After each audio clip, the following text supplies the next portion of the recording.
Bonjour à toutes et à tous, bienvenue dans votre JT Foot Mercato. Allez, pour cette dernière de la semaine, le programme est chargé et on démarre tout de suite en France. À Marseille, on va recruter avec les moyens du bord. Les Phocéens travaillent à la venue de Florian Raspantino, un nom loin de faire rêver, mais qui ne devrait pas coûter trop cher à l'OM puisque le joueur est en fin de contrat à Nantes.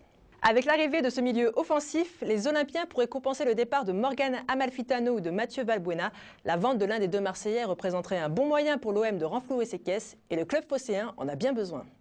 Les Olympiens suivraient également Anthony Mounier. Le président marseillais Vincent Labrune se serait renseigné sur le Niçois. Avec encore une année de contrat à honorer, l'ancien Lyonnais pourrait rejoindre Marseille, à moins qu'il ne donne sa préférence à Montpellier, très intéressé aussi. Marseille, Hatem Ben Arfa en garde un souvenir plutôt amer. Après 3 saisons sur la Canebière, le remuant gaucher n'est pas parvenu à s'imposer. Désormais à Newcastle, l'international tricolore a évoqué son passage à l'OM dans une interview accordée à l'équipe. Et le moins que l'on puisse dire, c'est que Ben Arfa s'est lâché, c'est la phrase du jour. Les gens comprennent mieux pourquoi je me suis révolté. Il se passait quelque chose de très malsain à Marseille. Il y avait trop de manipulation, pas de franchise ni de sincérité. Je suis tranquille. Si tout a explosé à Marseille depuis mon départ, c'est quand même la preuve que je n'étais pas l'unique problème, non. On quitte Marseille pour rejoindre l'Espagne. Les défenseurs français ont la cote en Liga. Le Real Madrid serait sous le charme de Mathieu Debuchy. Avec pour concurrent Alvaro Arbeloa, le latéral droit français pourrait trouver une place de choix au sein de l'effectif madrilène. De son côté, Mamadou Sakho souhaite lui retrouver la sienne au cœur de la défense parisienne. Il n'est pas vraiment en odeur de sainteté à Paris et pourrait s'envoler pour Barcelone qui le suivrait. Mais avec Puyol, Piqué et Mascherano, pas sûr qu'une place de titulaire l'attende en Catalogne. Pas de courtisan aussi prestigieux pour Michel Bastos, souvent annoncé en Italie. Le Brésilien n'a reçu aucune proposition concrète pour le moment. Le salaire du joueur, 360 000 € par mois, peut freiner les clubs éventuellement intéressés.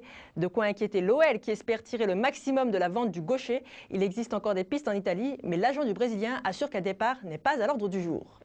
On passe à l'étranger avec un dossier spécial Première Ligue. À Man U, on veut jouer la carte jeune. L'un des symboles du Manchester United New Look pourrait être Angelo Henriquez.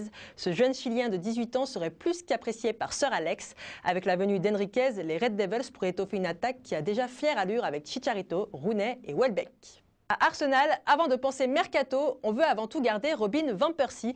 Parti à l'Euro, le Néerlandais n'a toujours pas prolongé à Londres. Courtisé de toutes parts, l'attaquant des Gunners ne s'est toujours pas exprimé au sujet de son avenir, mais son père s'en est chargé à sa place. Le message est clair, Van Persie n'ira pas au Real Madrid, ni au Barça et à Manchester City. Pour autant, restera-t-il à Arsenal? Affaire à suivre. Avant de se quitter, on termine par le but du jour. Il est signé Andrés D'Alessandro.